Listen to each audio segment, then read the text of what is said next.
Hello, folks. So today we're going to talk about another heavy topic, nuclear proliferation.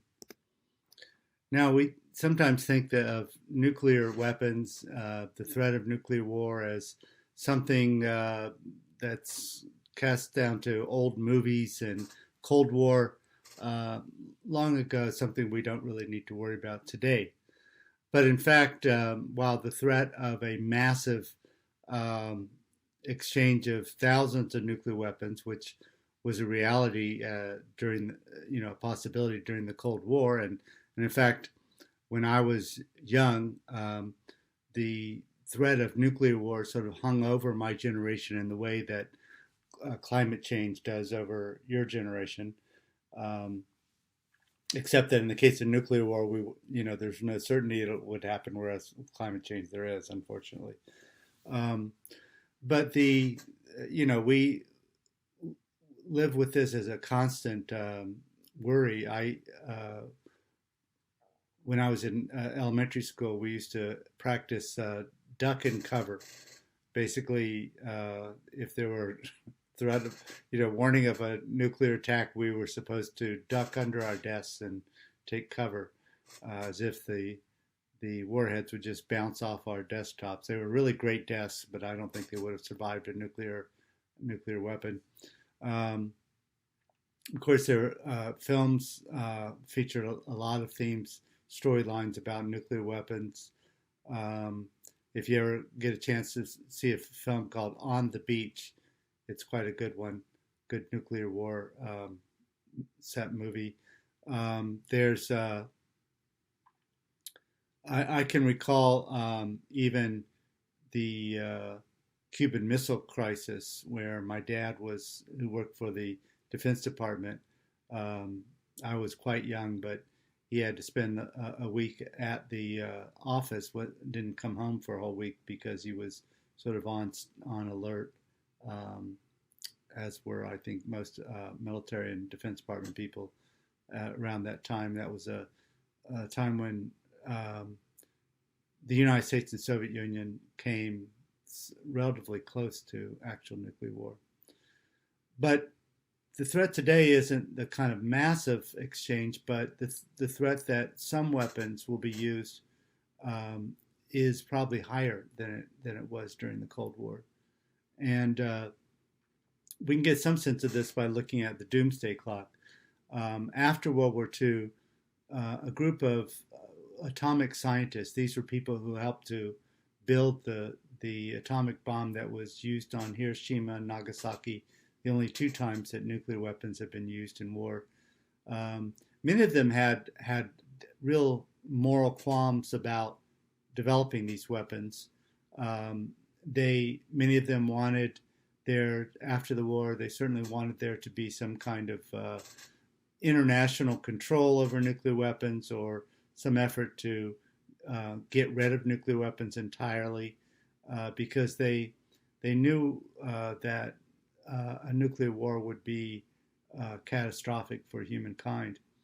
So they formed this magazine called the Bulletin of the Atomic Scientists. And on the cover, they always had this doomsday clock. And it was basically just an old fashioned looking dial clock, with the hand sweeping, the second hand and the minute hand and the hour hand. And it was midnight was supposed to be the moment of nuclear catastrophe. And so the question on the cover was always, how many minutes are we from nuclear catastrophe, from midnight? And so as events took place that either made the world more dangerous in their view or less dangerous, they would move the minute hand from closer or further away from midnight. This chart shows you, 1947, for instance, the hand was 7 minutes from midnight, and then it got closer in 49. That's when the Soviet Union exploded its first nuclear weapon. And then 1953, when the first thermonuclear weapon was tested, The Hiroshima and Nagasaki weapons were fission weapons. They split atoms, and you can get only so much power out of a fission atomic weapon, but a thermonuclear weapon is a fusion weapon where atoms are fused together, and that can release far, far more destructive energy. You'll see that the hand sort of moved further away, moved closer. In the early 1963, there was an initial agreement to no longer test nuclear weapons in the atmosphere. Over the next decade or more, there were a number of other arms control agreements on nuclear war. But then the Cold War started heating up again in the early 80s, and there was talk about winning nuclear wars, and there was a nuclear arms race, so we got closer to midnight. Then, of course, the collapse of the Soviet Union, the end of the Cold War, and then new nuclear arms control agreements that brought down the numbers of weapons substantially, and that led to the minute hand moving further away, so that by the mid 90s, early 90s, the possibility of nuclear war seemed further away than it had been since the beginning of the nuclear age. But notice that since then, most of the movements have been toward midnight, and in fact, in 2018, around the time of the war of words over North Korea's nuclear arsenal, you can see that it got down to just a couple of minutes from midnight. So the closest it had ever been.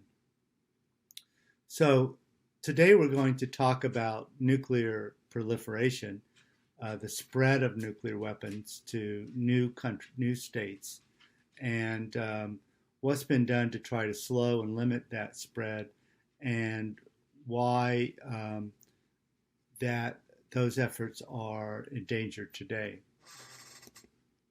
So here we see that there are basically 9 nuclear countries that have actual working nuclear weapons.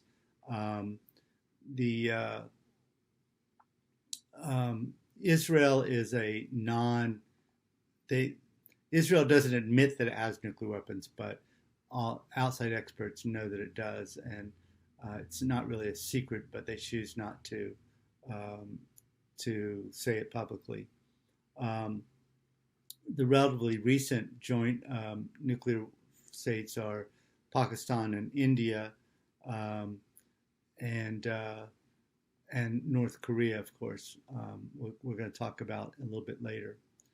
You can see that the United States and Russia still have the largest arsenals.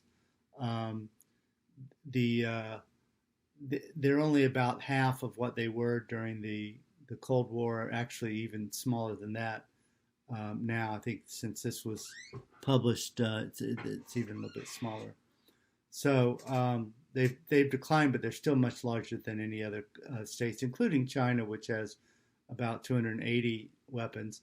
But China is, by the way, beginning to expand its nuclear force and modernize it in substantial ways. So only nine nuclear powers. It was often thought at the beginning of the nuclear age that many countries would develop nuclear weapons.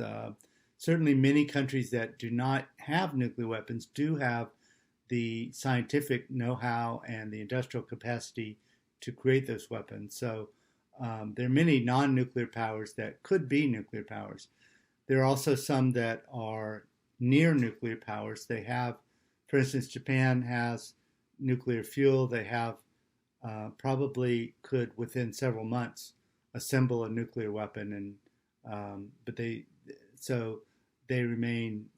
They choose not to actually create the weapons themselves, even though they have the capacity to do so. We call those kind of near nuclear powers. Iraq is also a near nuclear power. Excuse me, not Iraq, Iran. Now, the Nuclear Non-Proliferation Treaty is one reason why so few countries have developed nuclear weapons. It was adopted in 1970. There are 190 states that have joined, including the five recognized nuclear powers of the 70s, which were at that time U.S., Russia, China, France, and the United Kingdom. Um, Countries outside the treaty include South Sudan because it's so new, uh, but also India, Israel, Pakistan, which are in fact nuclear powers, but are not members of the Non-Proliferation Treaty. And then North Korea was a member and then withdrew in 2003. The Non-Proliferation Treaty was renewed in 1995. So, what are its terms? It basically places obligations on two sets of countries. First, the five existing nuclear powers states who pledged one, not to help other states develop nuclear weapons or to give them nuclear weapons. So they agree not to do anything that would lead to the proliferation of nuclear weapons. They also agree to work toward eventual nuclear disarmament. Um, and then finally, they agree to facilitate the development of peaceful nuclear technology in non-nuclear states by making the technology available for building civilian nuclear reactors, for instance. Um, the non-nuclear states pledged not to pursue nuclear weapons and to accept the inspections of any nuclear facilities by the International Atomic Energy Agency. So if a non-nuclear state builds a nuclear reactor, for instance, or builds a facility to create um, enriched uranium, which can be used for medical purposes, for instance, radiation treatments, then they have to allow these International Atomic Energy Agency inspectors in to account for all the nuclear fuel and uranium, make sure it's not been diverted into weapons production, and to make sure that there are no signs of weapons um, being produced. Now, there have been some states that had nuclear weapons at one time that have given them up: South Africa, Belarus, Kazakhstan, and Ukraine.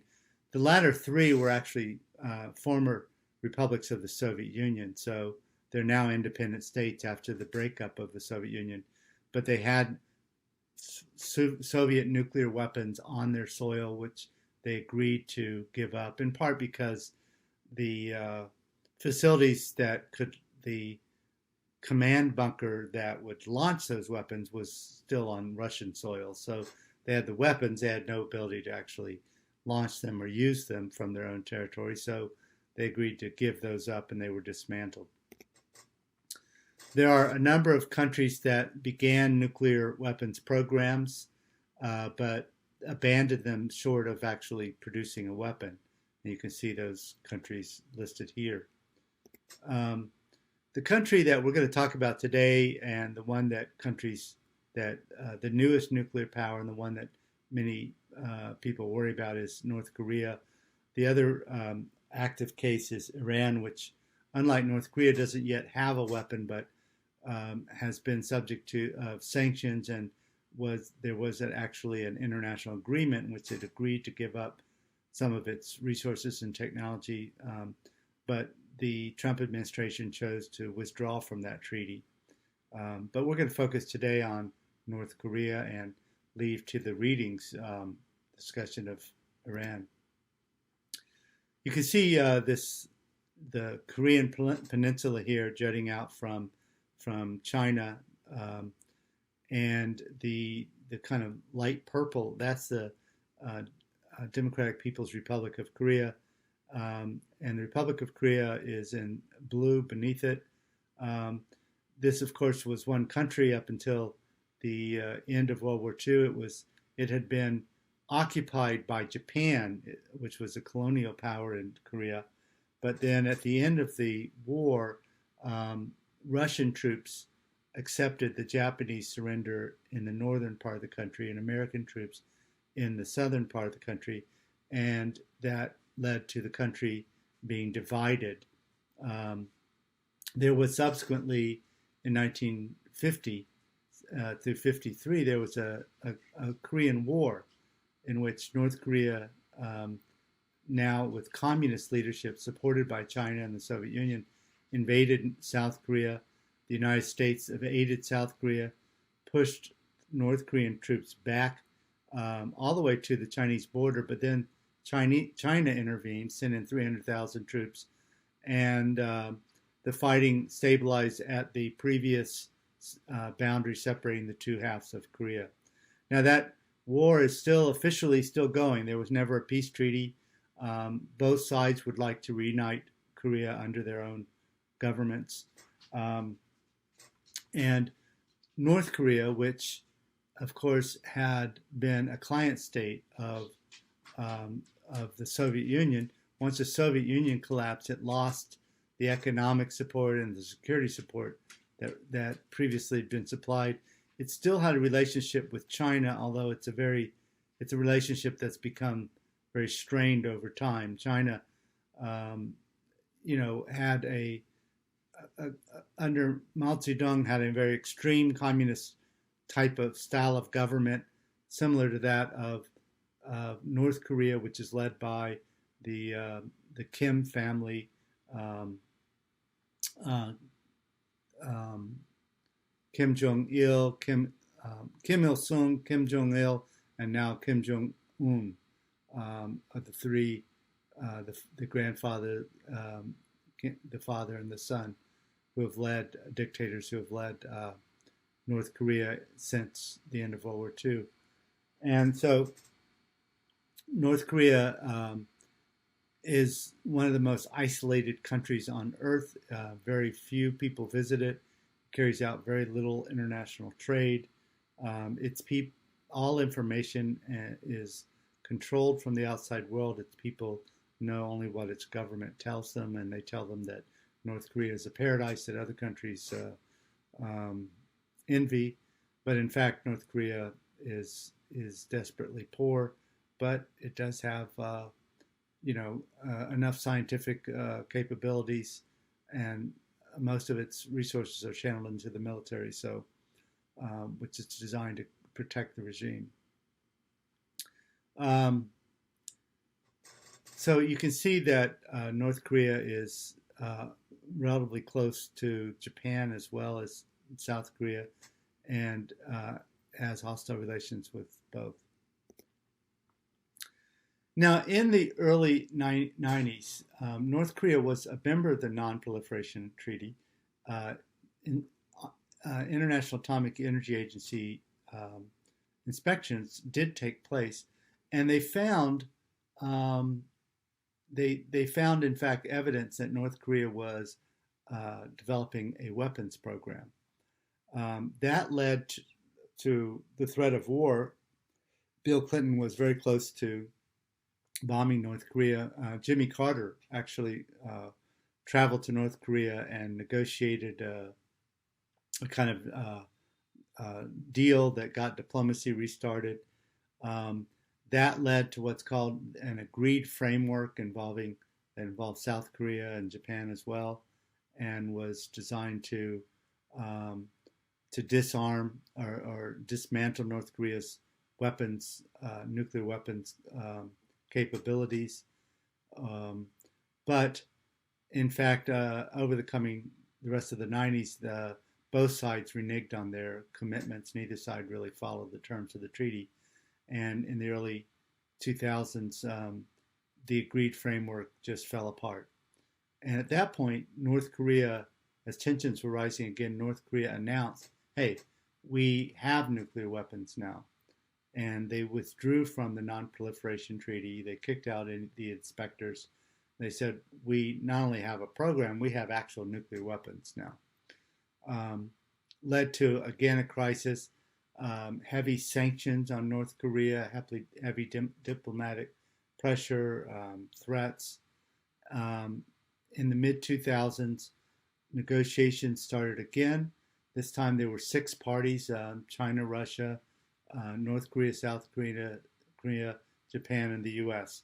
And these six parties reached another agreement.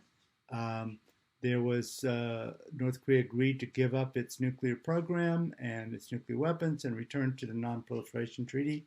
But in 2009, again, there was dispute over who was following and not following the agreement, and it fell apart, and North Korea withdrew from the NPT. So things sort of stood there. North Korea had nuclear weapons, a small arsenal. It was being heavily isolated through sanctions, which were crippling its economy. There was always the threat of renewed warfare.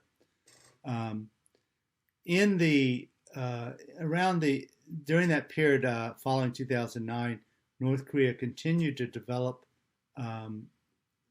in two ways. First of all, they expanded the size of their arsenal. Secondly, they developed a fusion bomb. Remember, I said that fission bombs are less lethal, less destructive than fusion bombs. So fusion bomb meant that North Korea now had weapons that could do far more damage. And secondly, they developed their long-range missile capacity.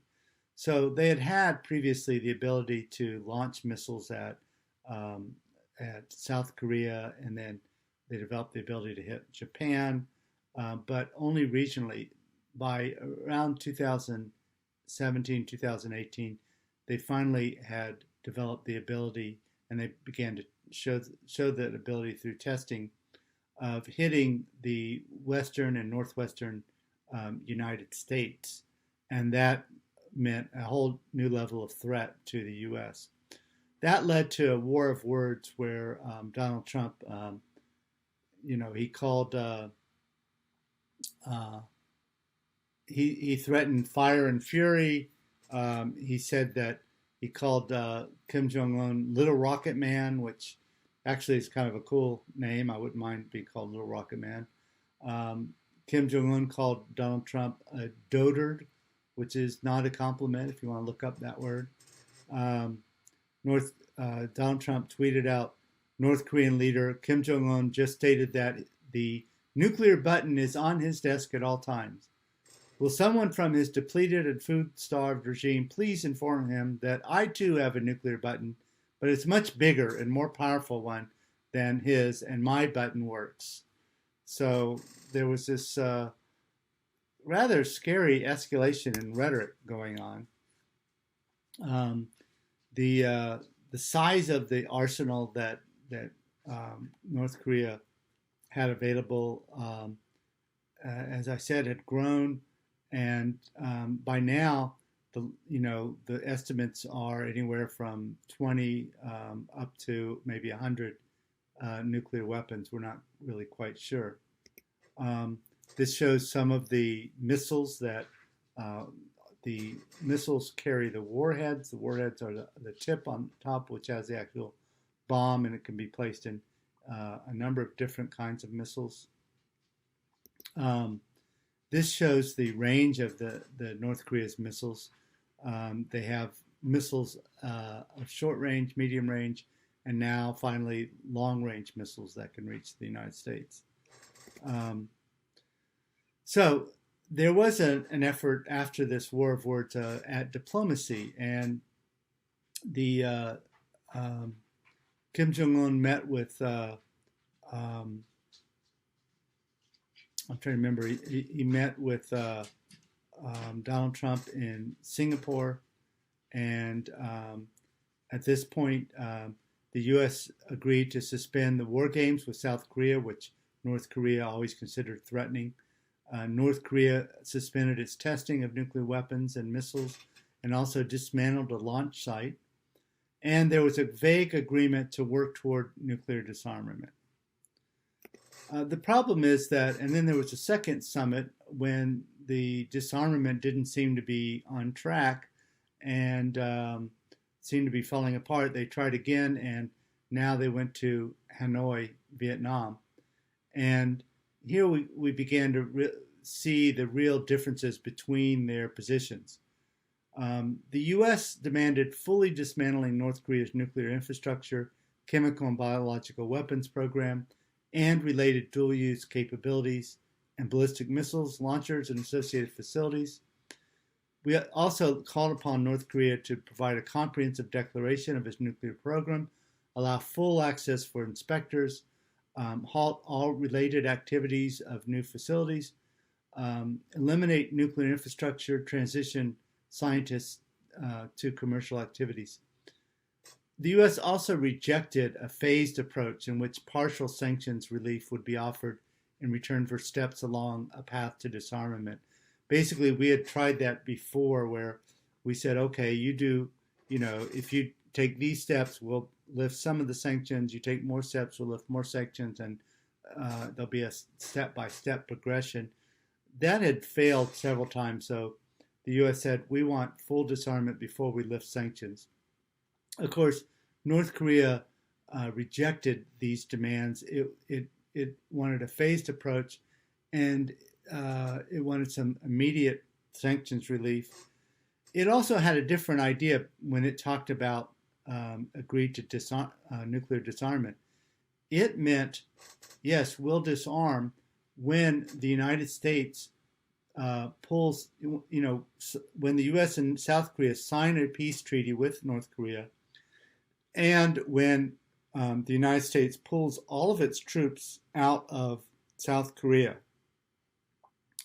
And only then would North Korea agree to disarm. So, and more than that, actually, I should add that North Korea wanted the U.S. to also disarm its nuclear weapons. So, of course, the United States wasn't going to do any of those things. So the talks failed and really haven't gotten started again. So why does North Korea want nuclear weapons? The most important reason, obviously, is security. That South Korea has over time become much, much richer than North Korea. South Korean and U.S. military forces, conventional forces, would easily overrun North Korea if there were a war, although North Korea does have a large army and they have a large number of conventional, artillery shells that could do a great deal of damage to the capital of South Korea, Seoul, which is only about 30 miles south of the border. So the North Korea, again, lacking, the support of the Soviet Union after its collapse, having a not very good relationship with China, it feels totally isolated, and nuclear weapons are the only way that it can deter a U.S. attack. A secondary objective is that in the past, they have been able to bargain for aid. As I said, they've been able to take certain steps which have resulted in providing food or fuel oil, or they were promised, although it never happened, a civilian nuclear reactor. And so in some ways, the nuclear weapons are a bargaining chip. And finally, for Kim Jong-un, it's a matter of prestige as well, especially with his own people, to say that we are a feared and respected nation, that one of the few that has these awesome weapons. Now, in terms of the U.S. Bargaining position, it's really undercut in part by the lack of credibility of U.S. commitments.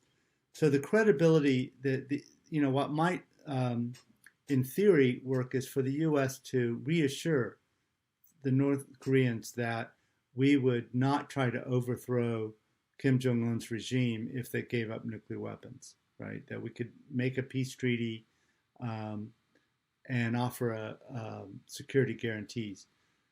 The problem is that the U.S. is so much more powerful that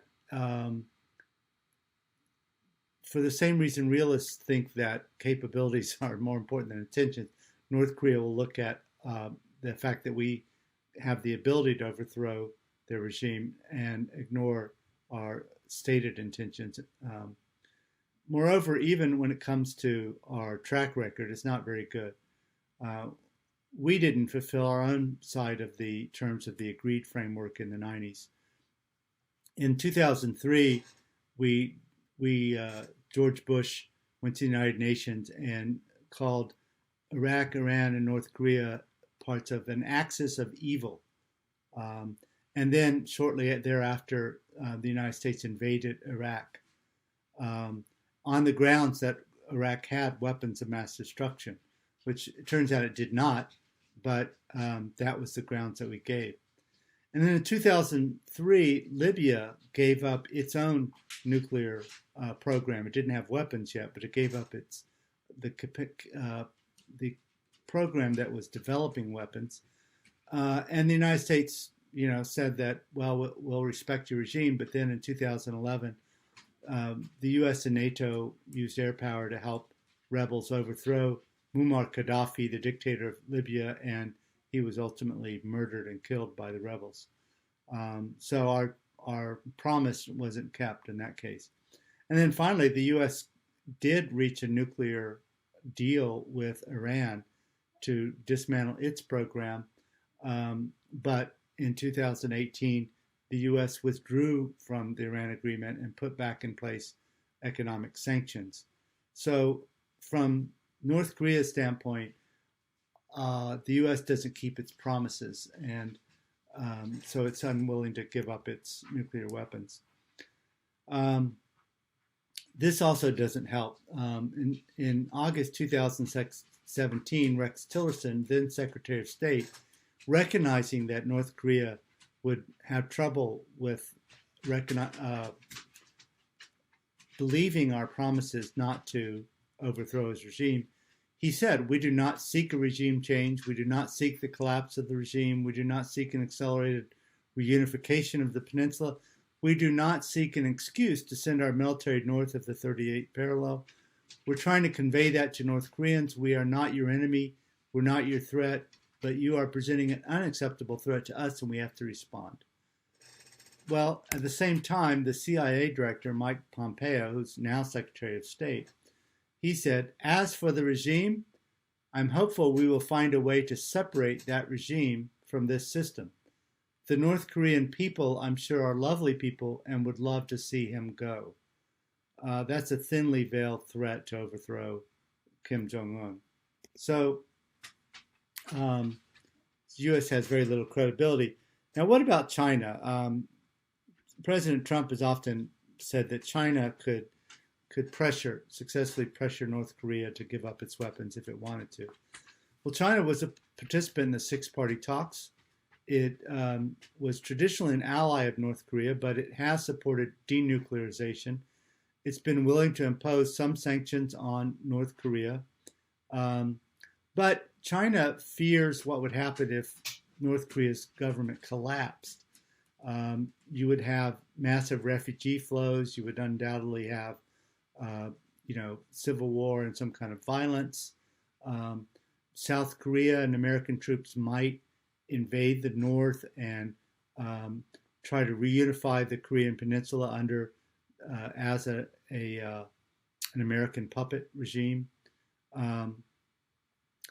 And so China doesn't want to see North Korea collapse. It would prefer that North Korea gave up its nuclear weapons, but it's not willing to put in place sanctions so tough that it would cause North Korea's collapse.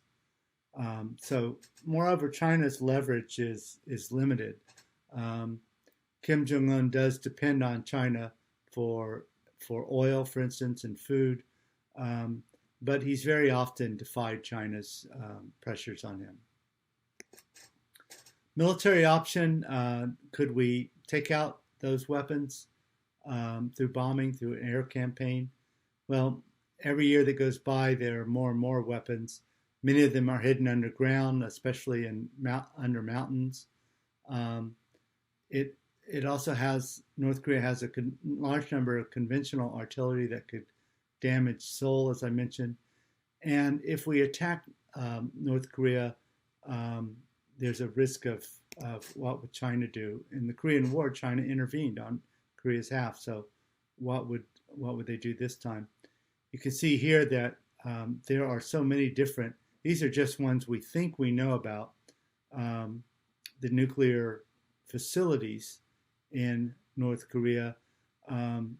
There's no way that we'd have any certainty of destroying all of his weapons or missile capabilities in an airstrike.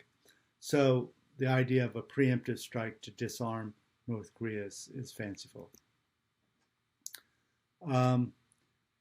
Another point on China. This is a newspaper in China that may reflect government views. It says, China should make clear that if North Korea launches missiles that threaten U.S. soil first and the U.S. retaliates, China will stay neutral.